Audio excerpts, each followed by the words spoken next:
अधूरी पुकार। रात के करीब 2 बज रहे थे। समीर शहर के शोर शराबे से दूर एक पुराने हिल स्टेशन के गेस्ट हाउस में ठहरा हुआ था। वह अपनी किताब पूरी करने के लिए एकांत चाहता था, लेकिन उस रात की खामोशी कुछ ज्यादा ही गहरी थी। बाहर बारिश शुरू हो गई थी। समीर ने अपनी मेज पर रखे लैंप को जलाया ही था कि तभी उसे लगा कि कोई उसके कमरे के दरवाजे को हल्के से खुरच रहा है। उसने सोचा शायद कोई बिल्ली होगी। उसने अनदेखा किया, लेकिन फिर एक आवाज आई, फुसफुसाती हुई, ठंडी और कांपती हुई। समीर, दरवाजा खोलो, बहुत ठंड है। समीर के हाथ रुक गए। वह इस गेस्ट हाउस में अकेला था। केयर टेकर शाम को ही नीचे गांव चला गया था। उसने हिम्मत जुटाई और धीरे से पूछा, कौन है? कोई जवाब नहीं आया, बस बारिश की आवाज और खिड़की पर टकराती हवा।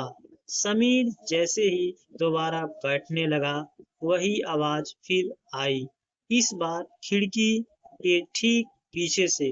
समीर, मुझे अंदर आने दो, देखो मैं भीग गई हूँ।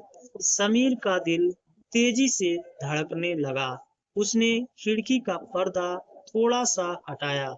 बाहर घना अंधेरा था, लेकिन बिजली कड़कते ही उसे जो दिखा उसने उसके होश उड़ा दिए।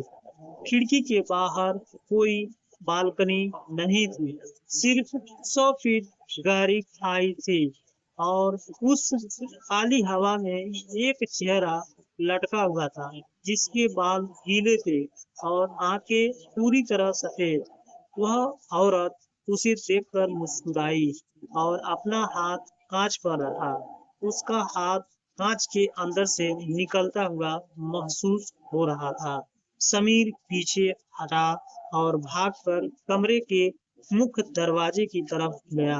उसने कुंडी खोली और बाहर गलियारे में भागा। तभी उसे याद आया, उसने अपना फोन कमरे में ही छोड़ दिया है।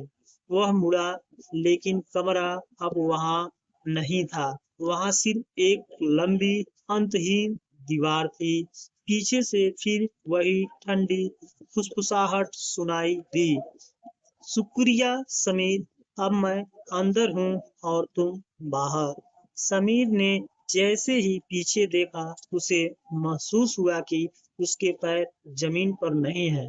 वह उसी 100 फीट गहरी खाई के ऊपर हवा में खड़ा था और कमरे की खिड़की के अंदर वह औरत उसकी मेज पर बैठकर मुस्कुराते हुए उसे अलविदा कह रही थी।